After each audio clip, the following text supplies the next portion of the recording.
Hi అండి, అందరూ బాగుండాలని కోరుకుంటూ తమ్నైల్ చూసారు కదా. అమెరికాలో ఉండే తెలుగు వారందరూ కోట్లలో డబ్బు సంపాదిస్తున్నారా? అది నిజమా లేక అపోహ?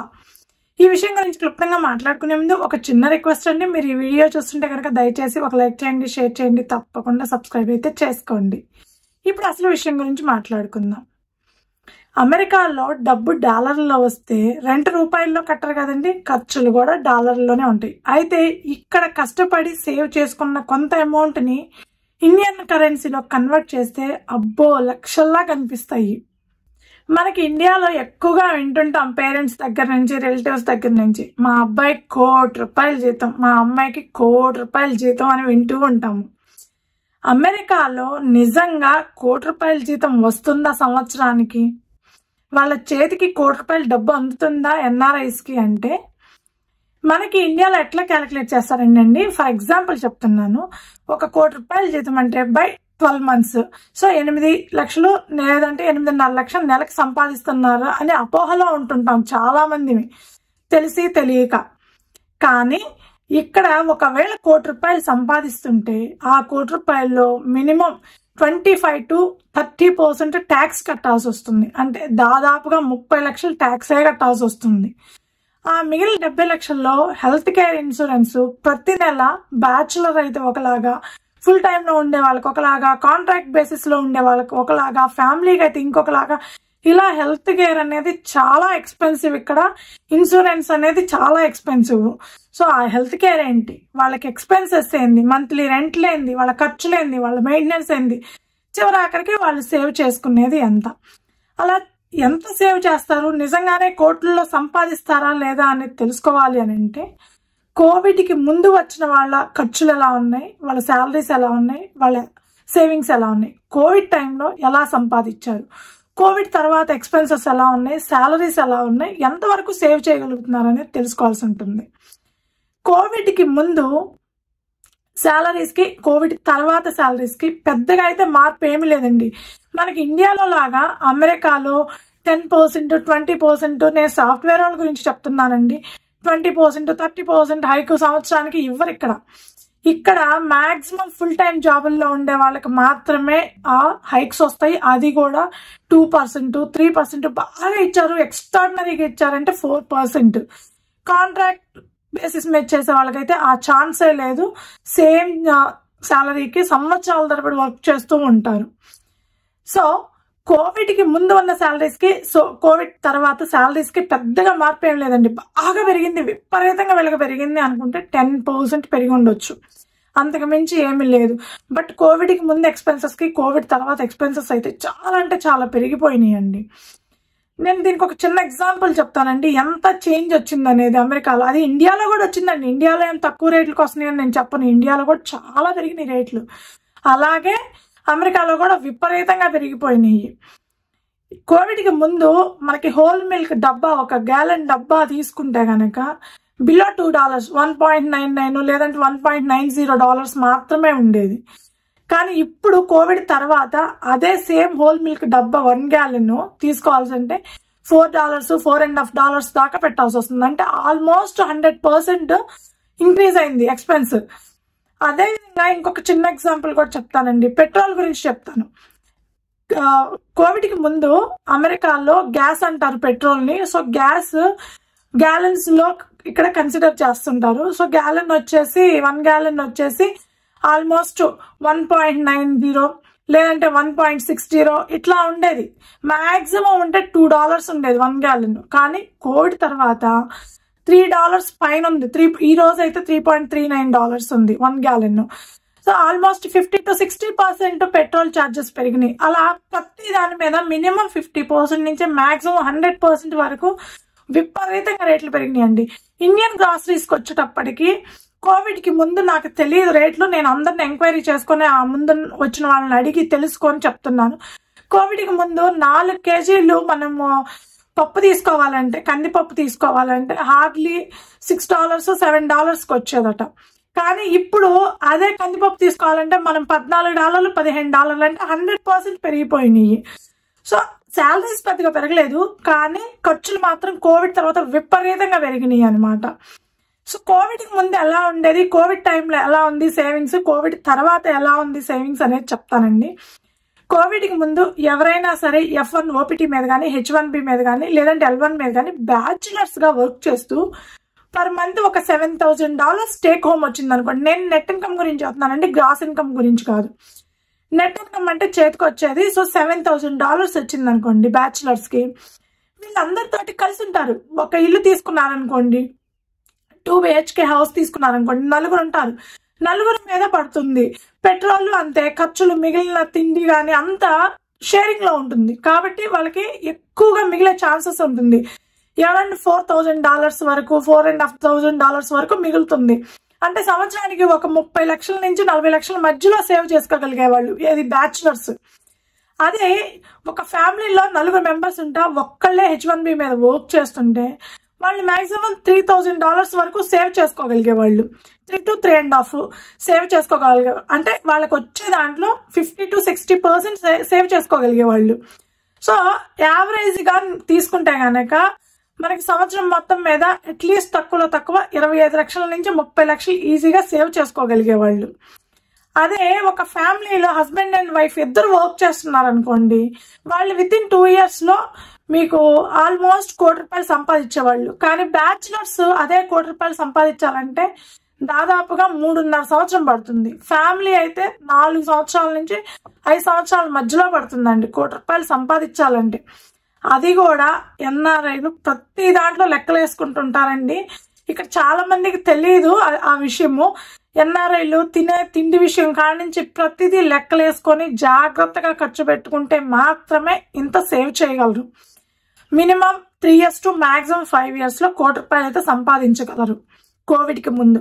కోవిడ్ టైంలో ఏం జరిగిందంటే అండి, చాలా మంది 2 జాబులు 3 జాబులు చేసాము అని చెప్పడం జరిగింది.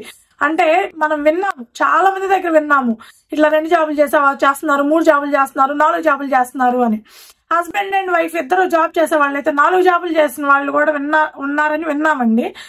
సో అలా చేసినప్పుడు మామూలుగా $7,000 ఒక పర్సన్కి వస్తుంటే ఆ టైంలో 2 జాబులు చేసే వాళ్ళకి $15,000 వస్తాయి. ఎంత ఖర్చు పెట్టుకున్నా బయటకు వెళ్ళేది లేదు. ఆ 3 years అండి, 2020 to 2023 ఆ 3 years లో 2-3 జాబులు చేసిన వాళ్ళకి వితిన్ 1 year లో 1.5 year లోనే ₹1,00,00,000 సంపాదించారు. ఎందుకంటే బయటికి ఎక్కడికి వెళ్ళరు, ఖర్చులు ఏమీ ఉండవు, వచ్చిందంతా మిగులే. ప్లస్ 2 జాబులు 3 జాబులు చేసేవాళ్ళు విపరీతంగా. ఇట్లా అందరికీ ప్రతిసారి రాదండి, ఎప్పుడో లైఫ్ టైం ఆపర్చునిటీ లాగా ఎప్పుడో ఒకసారి వస్తుంది. అది మంచిది వస్తుంది, చెడు తెస్తుంది. సో అది తప్పని నేను చెప్పను. ఎందుకంటే యాక్చువల్గా H1B మీద ఉండేవాళ్ళు, L1 మీద ఉండేవాళ్ళు వర్క్ చేయకూడదు. కానీ H1B మీద ఉండేవాళ్ళు లీగల్గా 2 జాబులు చేసుకోవచ్చు. కానీ కంపల్సరీ వాళ్ళ ఎంప్లాయర్ పర్మిషన్ ఉండాలండి. వాళ్ళ ఎంప్లాయర్ ఒప్పుకోవాలి అతను 2వ జాబ్ చేయడానికి. వాళ్ళ ఎంప్లాయర్ ఒప్పుకుంటేనే చేయాలి. అది కూడా 8 hours 10 hours చేయడానికి లేదు. 4 hours లేదంటే 6 hours వరకు చేయొచ్చు అనుకుంటాను. అది లీగల్ అయినప్పటికీ ఎంప్లాయర్ ఒప్పుకుంటేనే అది లీగల్ అవుతుంది. ఎంప్లాయర్ ఒప్పుకొని 2వ జాబ్ పర్మిషన్ ఇస్తే 2వ జాబ్ చేయొచ్చు. కానీ చాలా మంది మేము విన్నామండి, చాలా మంది చేశారు ఆ టైంలో ఇవన్నీ లేకుండా. చాలా మంది చేయలేదు కూడా, అదే జాబ్ తోటి అలాగే రన్ అవుతూ వచ్చారు. ఎందుకంటే ఇన్ ఫ్యూచర్ ఇక్కడే సెటిల్ అవ్వాలనుకుంటే గ్రీన్ కార్డు టైంలో ఇవన్నీ ఇష్యూస్ అవుతాయి. గ్రీన్ కార్డు ఇచ్చేటప్పుడు చాలా ఇవన్నీ ఎంక్వైరీ చేస్తారండి. మొత్తం A to Z వచ్చినప్పటి నుంచి గ్రీన్ కార్డు వచ్చే వరకు మొత్తం మనం ఏం చేసాము, ఎలా సంపాదించాము, ఎలా ఎక్స్పెన్సెస్, ట్యాక్సులు కట్టామా, ఈచ్ అండ్ ఎవ్రీథింగ్ చెక్ చేస్తారు. చెక్ చేసిన తర్వాతనే మనకి గ్రీన్ కార్డు ఇష్యూ చేయడం జరుగుతుంది. ఆ టైంలో ఇవి ఏమన్నా బయటకు వచ్చినాయి అనుకోండి, మీరు ఇల్లీగల్ గా జాబులు చేశారని చెప్పి గ్రీన్ కార్డు ఇచ్చే అవకాశాలు తగ్గిపోతాయి అనమాట. కాబట్టి కొంచెం ఆ ఆలోచన ఉన్న వాళ్ళు ఏమన్నా లీగల్ గా ఒక్క జాబే చేసుకుంటూ అలాగే ఉండిపోయారు. కొంతమంది 2-3 జాబులు కూడా చేసుకున్నారు. అలా ₹1,00,00,000 అనేది 1 year లో 1.5 year లో 2 years లో సంపాదించిన వాళ్ళు చాలా మందే ఉన్నారు ఆ 3 years లో. కానీ కోవిడ్ తర్వాత శాలరీ అదే ఉందండి, కానీ ఎక్స్పెన్సెస్ అనేవి చాలా అంటే చాలా డబుల్ అయిపోయినాయి.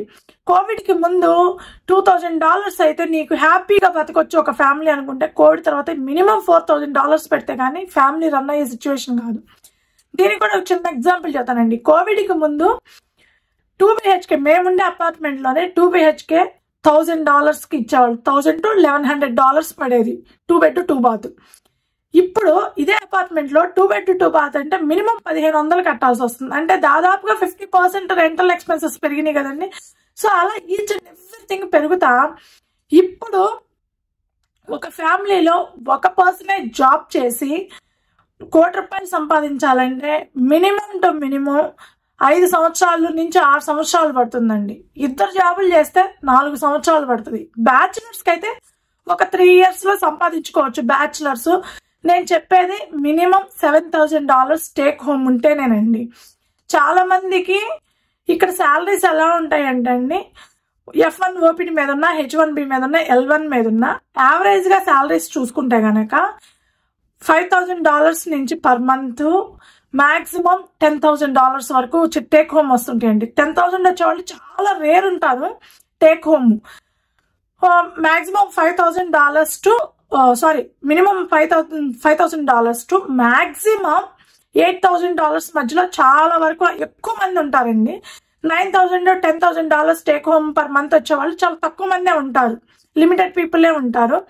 L1 మీద ఉండి బాగా హైయర్ పొజిషన్ లో ఉండే వాళ్ళైతే వాళ్ళకు ఉండే ఛాన్సెస్ ఉంది. పర్ మంత్ $10,000 టేక్ హోమ్ వచ్చే ఛాన్స్ ఉందన్నమాట. బట్ H1B మీద F1 OPT మీద మాక్సిమం $8,000 అండి. అంతకంటే ఎక్కువ వచ్చేవాళ్ళు చాలా రేర్ గా ఉంటారు H1B మీద F1 OPT మీద అయితే. సో వాళ్ళకి ఇంత టైం పడుతుంది అనమాట. సో అమెరికాలో కోటీశ్వరులు అనగానే విత్ ఇన్ 1 year లో ఇండియాలో చెప్పుకున్నట్టు సంవత్సరానికి ₹1,00,00,000 జీతం అనగానే సంవత్సరానికి ₹1,00,00,000 మిగులుతాయి అన్ని కాదండి. ఆ ₹1,00,00,000 సేవ్ చేయాలి అని అంటే అమెరికాలో ఉండే NRIలు ఎవరైనా సరే ₹1,00,00,000 సేవింగ్స్ లో ఉండాలి అని అంటే minimum 3 years to maximum 6 years పడుతుంది. అంత ఈజీ కాదు. ఇండియాలోనైనా అంతేనండి. ఎవరైనా సరే కష్టపడి సంపాదించాలి అని అంటే ₹1,00,00,000 చాలా టైం పడుతుంది. చాలా అడ్జస్ట్మెంట్లు ఉంటాయి. చాలా కష్టపడాలి. అదే ఈజీగా సంపాదించే వాళ్ళు అనుకోండి, ₹1,00,00,000 అనేవి వాళ్ళకి పెద్ద విషయం కాదు. నిజంగానే 1 year లో 2 years లో సంపాదిస్తారు. కానీ కష్టపడి మన కష్టాన్ని మనం నమ్ముకొని ఆ ₹1,00,00,000 సేవ్ చేయాలంటే మాత్రం చాలా అంటే చాలా టైమే పడుతుందండి. అల్పాదాయంగా నేను బిజినెస్ చేసే వాళ్ళ గురించి లేదంటే కన్సల్టెన్సీస్ వాళ్ళ గురించి నేను చెప్పడం లేదండి. ఎందుకంటే వాళ్ళది వేరు. వాళ్ళు చేసేది బిజినెస్, వాళ్ళ ఖర్చులు అట్లాగే ఉంటాయి, వాళ్ళ ఆదాయము అట్లాగే ఉంటుంది. కన్సల్టెన్సీ వాళ్ళ గురించి నేను చెప్పక్కర్లేదు. ఇక్కడ రక్తమే దాగి బతికేస్తా ఉంటారనమాట. ఈ ఎంప్లాయీస్ రక్తమే దాగి బతికేస్తా ఉంటారు. సో వాళ్ళ గురించి నేను చెప్పడం లేదు. కష్టంగా F1 OPT మీద వాళ్ళ కష్టాన్ని వాళ్ళు నమ్ముకొని H1B మీద కానీ L1 మీద కానీ వచ్చి జాగ్రత్తగా ఉంటూ ₹1,00,00,000 సంపాదించాలి అని అంటే ఇంత టైం పడుతుందండి ఎవరికైనా సరే. అంతేగాని ఈజీగా చిట్కేయింగ్లోని సినిమాల్లో చూపించినట్టు ఇట్లా చిట్కేయింగ్లోనే ₹1,00,00,000 సంపాదించడం అనేది అమెరికాలో కూడా సాధ్యం కాదు. ఎందుకంటే కోవిడ్కి ముందు సంపాదించారు, అది కూడా కొంత టైం పీరియడ్ తోటి. కోవిడ్ టైంలో నిజంగానే షార్ట్ పీరియడ్ లో కోట్లు సంపాదించారండి. కష్టపడే వాళ్ళు 2-3 జాబులు చేసే వాళ్ళు సంపాదించారు. కోవిడ్ తర్వాత అంత సీన్ లేదు. నేను ఒక చిన్న ఎగ్జాంపుల్ చెప్తానండి. రియల్ గా నేను చూసిన ఎగ్జాంపుల్ ఇది. మేము వచ్చిన తర్వాత ఒకళ్ళు వచ్చారు, వాళ్ళని చూసామన్నమాట. అతను 2 జాబులు చేసేవాడు. సో 6,000 మినిమం 6,000 అనుకుంటే 6,000 + 6,000 $12,000 టేక్ హోమ్ వస్తే గనక వాళ్ళకి ఎంత అవుతాయండి? 4,000 మేబీ మాక్సిమం ఖర్చు పెట్టుకున్నారనుకోండి. $4,000 ఖర్చు అయింది అనుకోండి. 4,000 5,000 అయితే పర్ మంత్ $7,000 మిగులుతాయి. సో ఇయర్లీ మీకు ఆల్మోస్ట్ $85,000 $90,000 మిగులుస్తారనమాట. సో ఆల్మోస్ట్ ఏంటంటే 70-80 లక్షలు సంవత్సరానికి తీసేయచ్చు. 1.5 year లో ₹1,00,00,000 సంపాదించడం చాలా ఈజీ అనమాట. సో సంపాదించారు కూడా. మేము వచ్చిన తర్వాత వచ్చిన వాళ్ళే, అంటే కోవిడ్ తర్వాత వచ్చిన వాళ్ళు. కానీ లీగల్ గా ఏ ఇష్యూస్ రాకూడదు, మనం ఇక్కడ సెటిల్ అవ్వాలి అనుకున్న వాళ్ళు మాత్రం సింగిల్ జాబ్ తోటి అలాగే కంటిన్యూ అయ్యారండి. వాళ్ళు లీగల్ గా ఉండడానికే ట్రై చేశారు. కొంతమంది అవకాశం వచ్చింది కదా, ఎందుకు వృధా చేసుకోవడము, ట్రై చేద్దాం అనుకునే వాళ్ళు ట్రై చేశారు. అది ఎవరెవరి ఇష్టం. దీన్ని మనం తప్పు పెట్టాల్సిన అవసరం లేదు. అవకాశాన్ని అందిపుచ్చుకునే వాళ్ళు కొంతమంది, అవకాశం వచ్చినా సరే మనం లీగల్ గా ఉందాం అనుకునే వాళ్ళు కొంతమంది. అందులో ఎవరిని తప్పు పెట్టాల్సిన అవసరం అయితే లేదు. సో ఇది అమెరికాలో ఉండే తెలుగువారు నిజంగా కోట్లలో సంపాదిస్తున్నారా అంటే సంవత్సరానికి 2 సంవత్సరాలకైతే సంపాదించలేరండి. కొంత టైం పీరియడ్ తోటి నిజంగానే సంపాదించుకోగలరు వాళ్ళు, జాగ్రత్తగా ఉండి జాగ్రత్తగా సేవ్ చేసుకోగలిగితే. ఈ వీడియో మీకు నచ్చితే కనుక దయచేసి ఒక లైక్ చేయండి, షేర్ చేయండి, తప్పకుండా సబ్స్క్రైబ్ అయితే చేసుకోండి. Thank you.